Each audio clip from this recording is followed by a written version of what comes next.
ഇന്നത്തെ കഥയിലേക്ക് എല്ലാവർക്കും സ്വാഗതം. ചാനൽ ആദ്യമായിട്ട് കാണുന്നവരാണെങ്കിൽ ഒന്ന് സബ്സ്ക്രൈബ് ചെയ്തിട്ട് സപ്പോർട്ട് ചെയ്തേക്കണേ. അപ്പോൾ പ്രകാശൻ ഇങ്ങനെ കണ്ണാടിക്ക് മുന്നിൽ വെച്ചിട്ട് മുടിയൊക്കെ കോതി സെറ്റ് ആവുകയാണ്. ആ സമയത്ത് പ്രകാശൻ സ്വയം തന്നെ കണ്ണാടി നോക്കിക്കൊണ്ട് ചോദിക്കുന്നുണ്ട്, എന്തോ നാടാ പ്രകാശം ഇത്? പണ്ടൊക്കെ ആണെങ്കിൽ മുടി ഇങ്ങനെ കൈകൊണ്ട് വെറുതെ ഒതുക്കി വെച്ച് പോവുമായിരുന്നു. എന്നാൽ ഇപ്പോൾ നിനക്ക് ചീർപ്പ് കൊണ്ട് വാരിയിട്ട് തന്നെ തൃപ്തി ആവുന്നില്ലല്ലോ. ഹഹാ, എന്തു പറ്റി? അതിനുശേഷം സ്വയം തന്നെ ചോദിക്കുകയാണ്, എന്തു പറ്റി mister Prakash? Mister Prakash, dress എങ്ങനെയുണ്ട്? സ്വയം കണ്ണാടി നോക്കിക്കൊണ്ട് അഭിമാനത്തോടെയാണ് സംസാരിക്കുന്നത്. സൂപ്പർ എന്നൊക്കെ സ്വയം പറഞ്ഞ് പൊട്ടിച്ചിരിക്കുകയാണ്. അപ്പോഴേക്കും വിക്രം മുറിക്ക് പുറത്ത് വന്നിട്ടുണ്ടായിരുന്നു. അച്ഛനിങ്ങനെ സ്വയം സംസാരിക്കുന്ന കണ്ടിട്ട് അവനിങ്ങനെ അതിശയത്തോടെ നോക്കി നിൽക്കുകയാണ്. ശേഷം അവൻ ചോദിക്കുന്നുണ്ട്, അച്ഛൻ എന്താ ഇങ്ങനെ പാട്ടൊക്കെ പാടി സ്വയം സംസാരിക്കുന്നേ?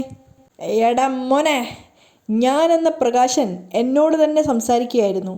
ഞാനെന്ന ഈ പ്രകാശൻ മിസ്റ്റർ പ്രകാശനായ ആ പ്രകാശനോട് സംസാരിക്കുകയായിരുന്നു. അപ്പോൾ വിക്രത്തിനാകെ കൂടെ കൺഫ്യൂഷനായി. അവൻ മിററിലേക്ക് നോക്കുകയാണ്. അപ്പോൾ പ്രകാശൻ പറയുന്നുണ്ട്, I was just asking that Prakashan, how is this dress? പറ, ഹൗ ഈസ് ദിസ് ഡ്രസ്? അത് കേട്ട് പുഞ്ചിരിച്ചുകൊണ്ട് വിക്രം പറയാണ്, കൊള്ളാം, അടിപൊളിയായിട്ടുണ്ട്. കാർത്തിക ചേച്ചി വാങ്ങിച്ചു തന്നതാ? അല്ല, പ്രകാശൻ കൗശലത്തോടെ പറയാണ്. പിന്നാരാ? വിക്രത്തിന് കൺഫ്യൂഷനായി. അത് കാർത്തികയുമായിട്ട് ബന്ധമുള്ള ഒരാൾ വാങ്ങിച്ചു തന്നതാ. അതാരാ? ഒരു ക്ലൂ തരാം. എനിക്കിത് വാങ്ങി തന്ന ആളിൻ്റെ പേര് സ്റ്റാർട്ട് ചെയ്യുന്ന സ്പെല്ലിംഗ് എൽ. പക്ഷെ വിക്രത്തിന് എത്ര ആലോചിച്ചിട്ടും മനസ്സിലാവുന്നില്ല. അവൻ പറയുന്നുണ്ട്, അച്ഛൻ എനിക്ക് മനസ്സിലാവുന്നില്ല. ഓ എടാ കാർത്തിക മോളെ, 10 മാസം വയറ്റിൽ ചുമന്ന ഒരാളാണിത് വാങ്ങി തന്നത്. പ്രകാശൻ നാണത്തോടെ നിൽക്കുന്നതാണ് ഇപ്പോൾ വിക്രം പറയുന്നുണ്ട്, ഓ കാർത്തിക ചേച്ചിയുടെ അമ്മയാണെന്നങ്ങ് പറഞ്ഞാൽ പോരായിരുന്നോ? എന്തായാലുവേ അച്ഛനെ മനസ്സ് കണ്ടുകൊണ്ട് തന്നെയാണ് വാങ്ങിത്തന്നത്. എന്നിട്ട് നിങ്ങൾ തമ്മിൽ നേരിട്ട് കണ്ടായിരുന്നോ? അപ്പോൾ പ്രകാശൻ പറയുന്നത്, എടാ ഇല്ലടാ, ഇതുവരെ അത് മാത്രമേ സാധിച്ചിട്ടില്ലെന്നേ. അയ്യോ, അത് മോശമായി പോയല്ലോ. എങ്കിലും അമ്മയ്ക്ക് അച്ഛനെ ഭയങ്കര ഇഷ്ടമാണെന്നാണ് എനിക്ക് തോന്നുന്നേ. വിക്രം കാർത്തികയുടെ അമ്മയെ സ്വന്തം അമ്മയായിട്ട് കണ്ടിട്ടാണ് പറയുന്നത്. അപ്പോൾ കേട്ട തന്നെ പ്രകാശൻ പറയുന്നുണ്ട്, ആണോ? പിന്നെ അച്ഛൻ ഇനി ഏതെങ്കിലും ഫംഗ്ഷനിലൊക്കെ പോവുകയാണെങ്കിൽ ഇത് ഇട്ടുകൊണ്ട് പോയാൽ മതി. അല്ലാതെ ഓണക്കോടിയാണെന്നും പറഞ്ഞ് അതിനകത്തേക്ക് മടക്കി വെക്കരുത്. അച്ഛന് ഇത്രയും നല്ലൊരു ഷർട്ട് ഇട്ടിട്ട് ഞാനിതുവരെ കണ്ടിട്ടില്ല. എടാ ഷർട്ട് അല്ലടാ, വേറെന്തോ പറയുമല്ലോ, കുർത്ത. അപ്പം തന്നെ വിക്രം തിരുത്തി കൊടുക്കുന്നുണ്ട്, ജുബ്ബ. എനിക്കും അങ്ങനെ തോന്നിയായിരുന്നു കേട്ടോ, നല്ല ഡ്രസ്സാ. അപ്പോൾ വിക്രം പറയുന്നുണ്ട്, ഈ വേഷത്തിൽ അച്ഛൻ്റെ ഒരു ഫോട്ടോ എടുക്കട്ടെ, ഒന്ന് പോസ്റ്റ് ചെയ്തേ. അപ്പോൾ പ്രകാശൻ ചോദിക്കുകയാണ്, ഞാൻ ഒറ്റയ്ക്കോ? എങ്കിൽ നില്ല്. അങ്ങനെ ഫോട്ടോക്ക് പോസ്റ്റ് ചെയ്ത് കൊടുക്കുകയാണ് പ്രകാശൻ. മീശയൊക്കെ ഒന്ന് മുകളിലോട്ടാക്കിയിട്ട് എടുക്കാമെന്ന് പറഞ്ഞിട്ട് മീശയൊക്കെ പിരിച്ചപ്പോൾ വിക്രം പറയുന്നുണ്ട്, ഇതെന്താ അച്ഛാ മീശയൊക്കെ പിരിച്ചിട്ട് ഓണായിട്ട്? ഒന്ന് ചിരിച്ചേ. ഫോട്ടോ നല്ലതായിരിക്കണം കേട്ടോ. മറ്റേ ഇതുണ്ടല്ലോ, എന്ത് ഫിൽറ്ററോ? അതിലൊക്കെ ഇട്ടിട്ട് അതിൻ്റെ ഒന്നും ആവശ്യമില്ലെന്നേ. അച്ഛൻ നിൽക്കേ. അപ്പോഴേക്കും പ്രകാശൻ പോസ്റ്റ് ചെയ്യുന്ന സമയത്ത് വിചാരിക്കുന്നുണ്ട്, ഇത് കിടിലം ഫോട്ടോ ആണെങ്കിൽ കാർത്തികയുടെ അമ്മയ്ക്ക് അയച്ചു കൊടുക്കണം. അപ്പോഴേക്കും വിക്രം പ്രകാശിൻ്റെ ഫോട്ടോ ക്ലിക്ക് ചെയ്യുന്നുണ്ട്. പ്രകാശൻ ഒരുപാട് പോസ്റ്റുകളിൽ വിക്രത്തിന് വേണ്ടിയിട്ട് നിന്നു കൊടുക്കുകയാണ്. അത് കഴിഞ്ഞിട്ട് വിക്രം ഫോട്ടോ കാണിച്ചു കൊടുത്തുകൊണ്ട് പറയുന്നുണ്ട്, ദേ നോക്ക്, അച്ഛനെ കണ്ടാലുണ്ടല്ലോ ഇപ്പോൾ സൂപ്പർ സ്റ്റാറുകളെ പോലെയുണ്ട്. ഒന്ന് പോടാ, പ്രകാശൻ ചിരിച്ചുകൊണ്ട് പറയാണ്. അതൊന്നുമല്ല, അച്ഛൻ നോക്ക്. എടാ ഇത് എന്നെക്കാളും സൂപ്പറായിട്ടുണ്ടല്ലോ ഫോട്ടോ കാണാൻ. അതൊന്നുമല്ല, അച്ഛനെ പോലെ ഉണ്ടെന്ന് പറ. ആണോ? അച്ഛനെ പോലെ തന്നെ ഉണ്ട്, സൂപ്പറാ. എടാ ചക്കര എന്നാൽ എൻ്റെ ഫോണിലും കൂടി അയച്ചു തരണേന്നൊക്കെ പറഞ്ഞ് പ്രകാശൻ ആളാവുകയാണ്. സൂപ്പർ സ്റ്റാർ പ്രകാശൻ എന്നൊക്കെ പറഞ്ഞ് കണ്ണാടിക്ക് മുന്നിൽ പോയി നിന്നിട്ട് പ്രകാശൻ ഓരോരോ കോപ്രായങ്ങൾ കാണിക്കുകയാണ്, പ്രണയിക്കുന്ന ആൾക്കാരെ പോലെ. ആ സമയത്ത് വിക്രം ചിന്തിക്കുന്നുണ്ട്, അച്ഛൻ്റെ മനസ്സിൽ പ്രണയം മുളച്ചു എന്നാണ് തോന്നുന്നത്. അതിനനുസരിച്ച് പ്രകാശൻ കണ്ണാടിക്ക് മുന്നിൽ നിന്ന് ഓരോരോ ചേഷ്ടകൾ കാണിച്ചുകൊണ്ടേയിരിക്കുകയാണ്. അതേസമയം ഡൽഹിയിലിരിക്കുന്ന കല്യാണിക്ക് ഒരു കൊറിയർ വരുന്നുണ്ടായിരുന്നു. അവൾ വന്ന് വാതിൽ തുറന്ന സമയത്ത് കൊറിയറിൻ്റെ കവർ അയാളെ ഏൽപ്പിക്കുകയാണ്. കല്യാണി സംശയത്തോടെ അത് വായിച്ചു നോക്കുമ്പോൾ കിരണിൻ്റെ പേരിൽ നിന്ന് വന്ന കൊറിയറാണ്. അത് കണ്ടപ്പോൾ തന്നെ അവൾക്ക് ഒത്തിരി സന്തോഷമായി. തുറന്നു നോക്കിയപ്പോൾ അതിനേക്കാട്ടിലും സന്തോഷമായി. കാരണം ഓണത്തിന് എല്ലാവർക്കും എടുത്ത കൂട്ടത്തിൽ കല്യാണിക്ക് കൂടെ കിരൺ ഒരു സാരി വാങ്ങിയിട്ടുണ്ടായിരുന്നു. ആ സാരി അവൻ കൊറിയർ അയച്ചതാണ്. അപ്പം തന്നെ കല്യാണി വേഗം കിരണിനെ വിളിക്കുകയാണ്. ഫോൺ എടുത്തപ്പോൾ തന്നെ കിരണിനോട് പറയുന്നുണ്ട്, അയച്ച കൊറിയർ കിട്ടി കേട്ടോ, തുറന്നു നോക്കിയോ? തുറന്നു നോക്കി, നല്ല ഓണക്കോടിയാ. അതെന്താ എന്നോട് പറയാതെ അയച്ചത്? ഇതൊക്കെ നിന്നോട് പറയേണ്ട കാര്യമുണ്ടോ? പിന്നെ ഇത്തവണ നീ ഇല്ലാത്തൊരോണ, അതിൻ്റെ ഒരു വിഷമമുണ്ട്. എങ്കിലും ഇത്തവണത്തെ ഞങ്ങളുടെ എല്ലാവരുടെയും ഓണസദ്യ നിന്റെ വിജയ. അതുകൊണ്ട് തന്നെ മത്സര ദിവസം ആ ഓണക്കോടി ഉടുത്തിട്ട് വേണം നീ അതിൽ പങ്കെടുക്കാൻ. അപ്പോൾ കല്യാണി സന്തോഷത്തോടെ പറയുന്നുണ്ട്, അത് പിന്നെ പറയേണ്ട കാര്യമുണ്ടോ? എൻ്റെ ഭർത്താവ് എനിക്ക് തരുന്ന എല്ലാ സമ്മാനങ്ങളും എന്നെ സംബന്ധിച്ചിടത്തോളം അമൂല്യമാണ്. അത് കേട്ടത് കിരണിൻ്റെ മനസ്സ് നിറഞ്ഞ് അവൻ ചിരിക്കുകയാണ്. എന്നിട്ട് അവൻ പറയുന്നുണ്ട്, എന്നാ എൻ്റെ അമൂല്യമായ സമ്മാനം അത് നീ തന്നെയാ. തിരിച്ചും അങ്ങനെ തന്നെയാ. കല്യാണി പ്രണയത്തോടെ പറയാണ്. അപ്പോൾ കിരൺ ചോദിക്കുന്നുണ്ട്, അല്ല ഈ മത്സരത്തിന് എന്താ സബ്ജക്റ്റ് എന്ന് വല്ലതും അറിയാമോ? ഒന്നും അറിയില്ല. ചിലപ്പോൾ മനസ്സിൽ തോന്നുന്നത് വരയ്ക്കാനായിരിക്കും അവർ പറയുന്നത്. അങ്ങനെയാണെങ്കിൽ എന്തായിരിക്കും നീ വരയ്ക്കുന്നത്? അപ്പോൾ കല്യാണി കുറച്ചു നേരം ആലോചിച്ചിരിക്കുകയാണ്. അതൊന്നും ഞാൻ മനസ്സിൽ ചിട്ടപ്പെടുത്തിയിട്ടില്ല. എൻ്റെ കാര്യത്തിൽ എല്ലാം അവിടെ ചെല്ലുമ്പോൾ സംഭവിക്കുന്നതാ. അവിടെ ചെല്ലുമ്പോൾ എന്തെങ്കിലും ഒരു ഐഡിയ മനസ്സിൽ വരും. അതനുസരിച്ച് പിന്നെ കൈകൾ ചലിച്ചോളും. അപ്പോൾ കിരൺ പുഞ്ചിരിച്ചുകൊണ്ട് പറയുന്നുണ്ട്, ഓണായിട്ട് ഇവിടെ പല ചാനലുകളും ലൈവ് പോകുന്നുണ്ട്. അതുകൊണ്ട് ആ ദിവസം ഞങ്ങൾ എല്ലാവരും ടി വിക്ക് മുന്നിൽ തന്നെ ആയിരിക്കും. അപ്പോൾ കല്യാണി പേടിയോടെ പറയുന്നുണ്ട്, ഓ അതാണ് എൻ്റെ ടെൻഷൻ. എനിക്ക് തന്നെ പ്രൈസ് കിട്ടണമെന്ന് കിരണേട്ടൻ ഉൾപ്പെടെ എല്ലാവരും ആഗ്രഹിക്കുന്നത് കൊണ്ട് അതിൻ്റെ ഒരു ഭാരമുണ്ട്. ഒരു ഭാരത്തിൻ്റെ ആവശ്യമില്ല. നീ പ്രാർത്ഥിക്കുന്ന ദൈവങ്ങളെയും പിന്നെ എന്നെയും നമ്മുടെ മോനെയും മനസ്സിൽ വിചാരിച്ചുകൊണ്ട് ധൈര്യമായിട്ട് മുന്നോട്ട് പോയിക്കോ. അപ്പോൾ കല്യാണി പുഞ്ചിരിച്ചുകൊണ്ട് പറയുന്നത്, ഞാനേ ഈ സാരി ഉടുത്തിട്ടൊരു ഫോട്ടോ അയച്ചു തരട്ടെ? ഏയ് വേണ്ട വേണ്ട വേണ്ട, അത് നീ ഓണത്തിൻ്റെ അന്ന് ഉടുത്താൽ മതി. ശരി കിരണേട്ടാ, പക്ഷേ ഞാൻ ഓണസമ്മാനമൊന്നും തന്നില്ലല്ലോ. അതിന് ഞാൻ പറഞ്ഞില്ലേ, നീ തന്നെയാണ് എൻ്റെ ഏറ്റവും വലിയ സമ്മാനം. കിരൺ അവളെ സമാധാനിപ്പിക്കുകയാണ്. അതിനപ്പുറം എനിക്കൊന്നും വേണ്ട. ഓക്കെ ഓക്കെ മോളെ. കിരൺ കോള് കട്ട് ചെയ്യാണ്. പരസ്പരം കോള് കട്ട് ചെയ്തെങ്കിലും അവർ രണ്ടുപേരും പരസ്പരം ആലോചിച്ചുകൊണ്ട് നിൽക്കുകയാണ്. അവരുടെ നല്ല നല്ല മുഹൂർത്തങ്ങളും ആ ഒരു കാര്യങ്ങളൊക്കെ അവരുടെ ഒരു പ്രണയത്തിൽ നിറഞ്ഞൊരു നിമിഷം ആലോചിക്കുകയാണ്.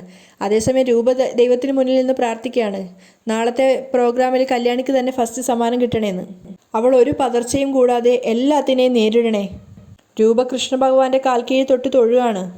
പുറത്തേക്ക് എത്തിയതും കിരൺ അമ്മയ്ക്കുള്ള ഓണക്കോടിയായിട്ട് വന്നിട്ടുണ്ടായിരുന്നു. അതുമാത്രമല്ല, രൂപ പറയുന്നുണ്ട്, ഞാൻ കല്യാണി മോൾക്ക് വേണ്ടി പ്രാർത്ഥിച്ചിറങ്ങിയപ്പോഴേക്കും അവളുടെ പ്രിയതമൻ പുറത്തെത്തിയല്ലോ.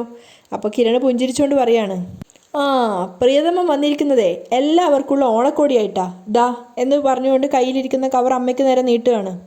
ആഹാ, അപ്പം ഞങ്ങൾക്കില്ലേ? പുറത്തുനിന്ന് ശബ്ദം കേട്ടപ്പോഴാണ് കിരൺ അങ്ങോട്ടേക്ക് തിരിഞ്ഞു നോക്കിയത്. സോണിയ ആൽബി ആയിരുന്നു. സോണിയാണ് സംസാരിച്ചത്. ആഹാ, നിങ്ങളും എത്തിയോ ആൽബി? ആൽബി അകത്തേക്ക് വന്നതും കിരണിനെ കെട്ടിപ്പിടിക്കുകയാണ്. അപ്പോൾ കിരൺ പറയുന്നുണ്ട്, കൃത്യസമയത്ത് തന്നെ രണ്ടാളും വന്നല്ലോ. അതിനുശേഷം കിരൺ അവർക്ക് രണ്ടുപേർക്കും കൊണ്ടുവന്ന ഓണക്കോടി രണ്ടുപേർക്കായിട്ട് കൊടുക്കുകയാണ്. അപ്പം തിരിച്ചവരും ആൽബിയും തിരിച്ച് കിരണിനും കല്യാണിക്കുള്ളത് കൊടുക്കുന്നുണ്ടായിരുന്നു. അതുപോലെ തന്നെ സോണിയും അമ്മയ്ക്കുള്ള ഓണക്കോടി കൊടുക്കുകയാണ്. അപ്പം രൂപ ആൽബിയോട് ചോദിക്കുന്നുണ്ട്, അച്ഛനും അമ്മയും എന്താ മോനെ വരാത്തത്? അപ്പോൾ ആൽബി പറയുന്നുണ്ട്, അത് അവർക്ക് വരാൻ പറ്റാത്ത സാഹചര്യമായിപ്പോയി. അമേരിക്കൻ മലയാളികളുടെ ഓണസദ്യയിൽ ഇത്തവണ പങ്കെടുത്തോളാമെന്ന് പറഞ്ഞിരിക്കുക. സേനനങ്ങൾ വിളിച്ചിട്ട് ഒരുപാട് ദേഷ്യപ്പെട്ട് സംസാരിച്ചിട്ടുണ്ട്. ഡാഡിക്കും മമ്മിക്കും അത് വലിയ വിഷമായി. വരാൻ പറ്റാത്ത അവസ്ഥയായിപ്പോയി. പിന്നെ ടിക്കറ്റിന് ചില ഇഷ്യൂസും വന്നു. എന്തായാലും ഇനി അടുത്ത ഓണത്തിന് നമുക്ക് എല്ലാവർക്കും ഒത്തുകൂടാം. അപ്പം എല്ലാവരും പുഞ്ചിരിക്കുകയാണ്. അപ്പം സോണി പറയുന്നുണ്ട്, ഇത്തവണത്തെ ഓണത്തിന് ഏറ്റവും വലിയ മിസ്സിംഗ് ആണ് കല്യാണി. പിന്നെ അവൾ പോയത് നല്ലൊരു കാര്യത്തിനായതുകൊണ്ട് അങ്ങനെ സമാധാനിക്കാം. രാവിലെ ഞങ്ങൾ അമ്പലത്തിലും പള്ളിയിലും ഒക്കെ പോയിട്ടുണ്ടായിരുന്നു അവൾക്ക് വേണ്ടി പ്രാർത്ഥിക്കാൻ. അപ്പോൾ കിരൺ പറയുന്നുണ്ട്, നാളത്തെ ദിവസം ഒരു കാരണവശാലും വിഷമിക്കരുതെന്ന് ഞാൻ അവളോട് പറഞ്ഞിട്ടുണ്ട്. നമ്മുടെ എല്ലാവരുടെയും പ്രതീക്ഷ അവൾ കാത്തു സൂക്ഷിക്കുമെന്നാണ് എൻ്റെ വിശ്വാസം. ആ സമയത്ത് സോണിയുടെ മുഖം വല്ലാതാവുകയാണ്. അവൾ പറയുന്നുണ്ട്, ഈ സമയത്ത് കല്യാണിയുടെ പരാജയം മാത്രം ആഗ്രഹിക്കുന്ന ചിലരും പ്രാർത്ഥിക്കുന്നുണ്ടാവും, അവൾക്കെല്ലാം പിഴക്കണേന്ന്. അത് കേട്ടപ്പോൾ കിരണും വല്ലാതാവുകയാണ്. അതേസമയം കാർത്തിക എന്തൊക്കെയോ വർക്ക് ചെയ്തുകൊണ്ടിരിക്കുമ്പോഴാണ് അമ്പലത്തിൽ പോയിട്ടുണ്ടായിരുന്ന ഭാനുമതി അങ്ങോട്ടേക്ക് വരുന്നത്. അവർ പരസ്പരം പുഞ്ചിരിച്ചതിന് ശേഷം അമ്പലത്തിൽ നിന്ന് കൊണ്ടുവന്ന പ്രസാദം കാർത്തികയുടെ നെറ്റിയിൽ തൊട്ടു കൊടുക്കുകയാണ് അവർ. അതിനുശേഷം അവർ പറയാണ്, ഞാൻ ഇന്ന് അമ്പലത്തിൽ പോയി നല്ല വിശാലമായിട്ട് പ്രാർത്ഥിച്ചു, അവൾക്ക് അവാർഡ് കിട്ടരുതേ എന്ന്, ആ കല്യാണിക്ക്. അത് കേട്ടതും കാർത്തികയ്ക്ക് നല്ല ദേഷ്യം വരുന്നുണ്ടായിരുന്നു. പക്ഷെ അത് അവർ കാണാതിരിക്കാൻ വേണ്ടി അവൾ പുഞ്ചിരിക്കുകയാണ്. അപ്പോൾ ഭാനുമതി പറയുന്നുണ്ട്, പൊന്നാട അണിയിച്ച് എന്തൊക്കെയോ കുപ്പിച്ചില്ലൊക്കെ കൊടുത്തായിരുന്നല്ലോ, അത് മതി, അതിൻ്റെ അപ്പുറത്തേക്കൊന്നും പോകണ്ട. അപ്പോൾ കാർത്തിക് അവർക്ക് മുന്നിൽ ചിരിക്കുകയാണ്. അപ്പോഴേക്കും നല്ല പളുങ്ങനെയുള്ള ഷർട്ടൊക്കെ ഇട്ടിട്ട് നമ്മുടെ പ്രകാശനും അതുപോലെ വിക്രവും അങ്ങോട്ടേക്ക് വരുന്നുണ്ടായിരുന്നു. അച്ഛനും മോനും താഴെ വന്നതും അമ്മമ്മ പറയുന്നുണ്ട്, എടാ പ്രകാശ, മോനെ വിക്രം, ഞാൻ അമ്പലത്തിൽ പോയി നന്നായിട്ട് പ്രാർത്ഥിച്ചടാ, ആ കല്യാണിക്കിനി ഒരു സമ്മാനവും കിട്ടാൻ പോകുന്നില്ല. അത് കേട്ടതും പ്രകാശൻ്റെ മുഖം വല്ലാതാവുകയാണ്. അയാൾ പറയുന്നുണ്ട്, എനിക്കും ഉണ്ട് അമ്മേ നേർച്ചയും വഴിപാടും ഒക്കെ, ഞാനും പ്രത്യേക വഴിപാടുകളാണ് കഴിച്ചിരിക്കുന്നത്. അത് കേട്ടത് അമ്മയുടെ അമ്മൂമ്മൻ്റെ മോൻ്റെയൊക്കെ മനസ്സിലിരിപ്പ് നോക്കി ചിന്തിക്കുകയാണ് കാർത്തിക. അപ്പം വിക്രം പറയുന്നുണ്ട്, അവളൊരു ദുർമന്ത്രവാദിനിയാ, അതുകൊണ്ട് അവസാന നിമിഷം ഇനി ജയിച്ചു കയറുമെന്ന് പറയാൻ പറ്റില്ല. എടാ എവിടെ ജയിക്കാനാടാ, അവിടെ കഴിവുള്ളവരാ വരുന്നത്. അപ്പം കാർത്തിക പറയുന്നുണ്ട്, അങ്ങനെയൊന്നും പറയണ്ട അച്ഛാ, ആ കഴിവുള്ളവരുടെ കൂട്ടത്തിൽ നിന്നല്ലേ കല്യാണിക്ക് ഇപ്പോൾ അവാർഡ് കിട്ടിയത്. അപ്പോൾ പ്രകാശം പറഞ്ഞു കൊടുക്കുന്നുണ്ട്, എൻ്റെ മോളെ അമേരിക്കയിൽ നിന്നാണ് അവാർഡ് നിർണ്ണയിക്കുന്നതെന്നാണ് കേട്ടിരിക്കുന്നത്. ഈ ചന്ദ്രസേനൻ അവിടെയുള്ള മലയാളികളെല്ലാം കുപ്പിയിലാക്കി കാണും. അവൻ്റെ റെക്കമെൻഡേഷനിലായിരിക്കും അവാർഡ് കിട്ടിയത്, അല്ലാതെ ഇവൾക്ക് എവിടുന്ന് കിട്ടാനാ? അതെ, വിക്രം പരിഹസിക്കുകയാണ്. അപ്പോൾ പ്രകാശം പറയുന്നുണ്ട്, യഥാർത്ഥ മത്സരം ഇനിയാണ് നടക്കാൻ പോകുന്നത്. അവിടെ അവൾ തോറ്റ് തുന്നം പാടിയിരിക്കും, തൊപ്പിയിട്ടിരിക്കും, എഴുതി വെച്ചോ. ആ അതൊക്കെ പോട്ടെ, അവളുടെ കാര്യമൊക്കെ എന്തിനാ നമ്മൾ പറയുന്നത്. അമ്മേ, ഈ ഷർട്ട് എങ്ങനെയുണ്ട്? അടിപൊളിയല്ലേ? പ്രകാശൻ ഇങ്ങനെ സ്വയം പുകഴ്ത്തിക്കൊണ്ട് ചോദിക്കുകയാണ്. ഡാ, നീ വന്നപ്പോഴേ ഞാനത് നോക്കുമായിരുന്നു. ആ എങ്കിൽ പറ, എന്തുവാടാ ഇത്? നീ വിക്രത്തേക്കാൾ ചെറുപ്പമായല്ലോ ഇപ്പോൾ. അമ്മ മോനെ പുകഴ്ത്തുകയാണ്. പോ അമ്മ, ചുമ്മാ അങ്ങനെ ഇങ്ങനെയൊന്നും പറയാതെ. ആണോടാ? പ്രകാശൻ വിക്രത്തിനോട് ചോദിക്കുകയാണ്. അപ്പോൾ വിക്രം പുഞ്ചിരിച്ചുകൊണ്ട് പറയുന്നുണ്ട്, അത് തന്നെയാണ് ഞാനും പറഞ്ഞത്. ഇതെല്ലാം കാർത്തിക മോളുടെ സെലക്ഷനാ. അപ്പോൾ കാർത്തികൻ പറയാണ്, അച്ഛന് പ്രായം നന്നായിട്ട് കുറഞ്ഞിട്ടുണ്ട്. നിനക്കെടുത്ത ഡ്രസ്സ് എങ്ങനെയുണ്ട്? കാർത്തിക വിക്രത്തിനോട് ചോദിക്കുകയാണ്. ആ അതും കൊള്ളാം. അപ്പോൾ ഭാനുമതി പറയുന്നുണ്ട്, അതെങ്ങനെയാ? നിങ്ങൾ രണ്ടുപേരും കൂടെ ടെക്സ്റ്റൈൽസിൽ പോയ ദിവസം ഇവന് വരാൻ പറ്റിയില്ലല്ലോ. ബൈക്കിൽ നിന്നും വീണ് കൈയൊടിഞ്ഞിരിക്കുമല്ലായിരുന്നോ? ഞാൻ പേടിച്ചു പോയിട്ടുണ്ടായിരുന്നു ഓണം കിട്ടാതാവുമെന്ന്. പക്ഷേ ഭാഗ്യത്തിന് കുഴപ്പമൊന്നുമില്ലാതെ നടക്കാനൊക്കെ പറ്റിയല്ലോ. അപ്പോൾ തന്നെ വിക്രം പറയുന്നുണ്ട്, അതെനിക്ക് തോന്നുന്നത് മനഃപൂർവ്വം കിരണിൻ്റെയോ അല്ല ചന്ദ്രസേനൻ്റെയോ ആൾക്കാർ വന്ന് ഇടിപ്പിച്ചതാണെന്നാ. അത് കേട്ടപ്പോൾ തന്നെ പ്രകാശം പറയുന്നുണ്ട്, അത് ശരിയാ, ഒരു സംശയവും വേണ്ട. എൻ്റെ മോൻ ജയിലിൽ നിന്ന് ഇറങ്ങി, ഇപ്പം ഇതാ നമ്മളെല്ലാവരും നന്നായിട്ട് നല്ല ജീവിതം നയിക്കുന്നു. അതിനൊക്കെയുള്ള അസൂയ. അപ്പോൾ ഇവൻ ഇല്ലാതാവണം, അതിനുവേണ്ടി അവരെന്തും ചെയ്യും. മോളെ, അതിനി കൂടിക്കൂടി വരത്തേ ഉള്ളൂ. അപ്പോൾ കാർത്തിക പറയുന്നുണ്ട്, എത്ര കൂടിയായാലും നമ്മളിനി അവരുടെ മുമ്പിൽ തലതാഴ്ത്താൻ പോകുന്നില്ല. മോള് കൂടെ ഉണ്ടെങ്കിലേ ഞങ്ങൾക്ക് പിന്നെ ഇരട്ടി ബല അല്ലേ മോനെ? അയാൾ വിക്രത്തോട് ചോദിക്കുകയാണ്. അപ്പം അമ്മൂമ്മ പറയുന്നുണ്ട്, കുറേ നാളായി മോളെ നന്നായിട്ട് ഓണം ആഘോഷിച്ചിട്ട്, ഈ പ്രാവശ്യമെങ്കിലും നന്നായിട്ട് ഓണം ആഘോഷിക്കണം. അല്ല, ഓണസദ്യയൊക്കെ ഞാൻ ഉണ്ടാക്കിക്കോളാം, മോൾ എന്ത് വേണമെന്ന് പറഞ്ഞാൽ മതി. അപ്പോൾ പ്രകാശനും പുഞ്ചിരിച്ചുകൊണ്ട് നോക്കുകയാണ്. എന്നിട്ട് പറയുന്നുണ്ട്, നമ്മളെല്ലാവരും ഉണ്ട്, കോറം തികഞ്ഞു. പക്ഷേ ഒരാളും കൂടി ഉണ്ടായിരുന്നെങ്കിൽ നന്നായനെ, മോളുടെ അമ്മ. അപ്പോൾ കാർത്തിക പുഞ്ചിരിച്ചുകൊണ്ട് തലയാട്ടുകയാണ്. അപ്പം ഭാനുമതിയും പറയുന്നുണ്ട്, അതെ അതെ, മോളുടെ അമ്മ കൂടി ഉണ്ടായിരുന്നെങ്കിൽ പൂത്തിരി കത്തിയേനെ. ആ സമയം കാർത്തിക ചിന്തിക്കുകയാണ്, പൂത്തിരി കത്തിക്കാൻ ഒരു ദിവസം എൻ്റെ അമ്മ ഇങ്ങോട്ടേക്ക് വരുന്നുണ്ട്. അന്ന് ആരുടെ മുഖത്തെല്ലാം പൂത്തിരിയും കമ്പിത്തിരിയും കത്തുമെന്ന് നമുക്ക് കാണാം. അതേസമയം രൂപയുടെയും ചന്ദ്രസേനൻ്റെയും വീട്ടിൽ എല്ലാവരും കൂടെ തിരുവോണക്കളിയാണ്. ദീപയും അതുപോലെ കാദംബരിയും അതുപോലെ നമ്മുടെ യാമിനി ചേച്ചിയും ഒക്കെ കൂടെ. രൂപ മാത്രം മാറി നിന്ന് നോക്കുകയാണ്. അതുപോലെ ആണുങ്ങളൊക്കെ നോക്കി നിൽക്കുന്നുണ്ടായിരുന്നു. ആൽബിയും പിന്നെ സോണി തിരുവോണത്തിൻ്റെ കളിയിലുണ്ടായിരുന്നു. ആൽബി നോക്കുന്നുണ്ട്. അതിനിടയിൽ ഇങ്ങനെ തിരുവോണത്തിൻ്റെ ഇവരുടെ ആ ഒരു നൃത്തമൊക്കെ കാണുന്നതിൻ്റെ ഇടയ്ക്ക് തന്നെ ഇടയ്ക്കിടയ്ക്ക് രതീഷ് ജ്യൂസ് കൊണ്ടുവന്ന് കൊടുക്കുന്നുണ്ടായിരുന്നു. അപ്പം കിരണ് തമാശാക്കി പറയുന്നുണ്ട്, നീ ഇടയ്ക്കിടയ്ക്ക് ജ്യൂസ് കൊണ്ടുവരുന്നുണ്ടല്ലോ, ഇതിൻ്റെ പേരും പറഞ്ഞ് അകത്ത് പോയി ഇവൻ നല്ലോണം വീശുന്നുണ്ട് അച്ഛന്നൊക്കെ പറയാണ്. അപ്പോൾ ചന്ദ്രസേനൻ പറയുന്നുണ്ട്, നീ ഇങ്ങനെ മദ്യപിക്കേണ്ട, നിനക്ക് വേണ്ടുന്ന 2 സ്കോച്ചൊക്കെ ഞാൻ തരാം.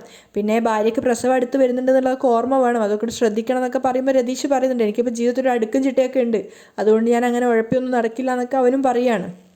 അതേപോലെ തന്നെ കിരണ് പറയുന്നുണ്ട്, ഈ കൂട്ടത്തിൽ കല്യാണിയും കൂടി ഉണ്ടായിരുന്നെങ്കിൽ കുറച്ചുകൂടി നന്നായേനെ, അല്ലെങ്കിൽ എന്താ പറയുക, ഒരു സന്തോഷമായേനെ എന്നൊക്കെ പറയുന്ന സമയത്ത് ശരിക്കും കല്യാണിയും ഡൽഹിയിൽ വെച്ചിട്ട് തിരുവോണത്തിൻ്റെ കളിയുടെ തിരക്കിലാണ്. അവിടെയാണ് ഇന്നത്തെ എപ്പിസോഡ് വൈൻഡപ്പ് ചെയ്യുന്നത്.